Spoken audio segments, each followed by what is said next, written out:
Code talker. Haven't seen you eat a single thing since you got here. Let me guess. Photosynthesis? Oh? What makes you say that? Well, a long time ago, I knew someone with a similar ability. Well, you are correct. Most of my body is covered with parasites.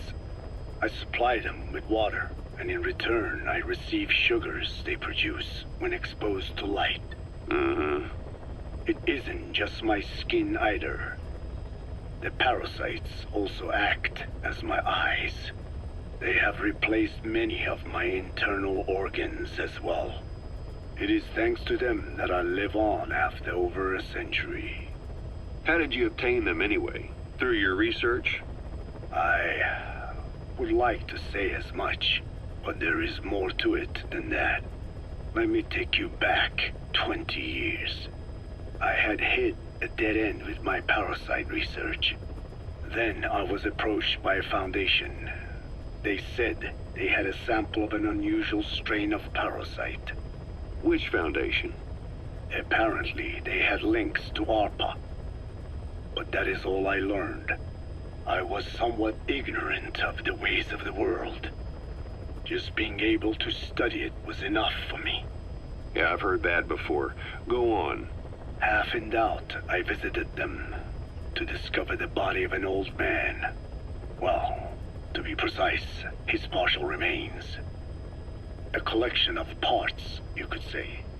The man had died in an explosion. An old man, you say? His flesh had not decomposed. In fact, the tissue's cells were still metabolizing. The parasite had infected, or should I say assimilated with, the tissues, and was keeping them alive. I became obsessed with studying the body parts, foregoing food and even sleep. Every day was filled with new discoveries. The parasite's biology, internal anatomy, life cycle. But there was only so much I could learn through observation. And so I made a decision. To truly know the parasites, I had to live with them. So, you implanted them inside you from the dead man's flesh? Correct. It was quite a gamble, whether or not they would adapt to me.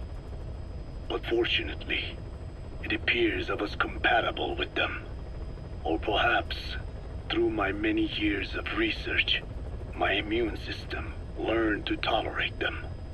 Were they that body's only parasite? Yes. However, there was a separate specimen that supplied its host with adrenaline in response to pain, and yet another that could control insects at will through secreting heterogeneous pheromones.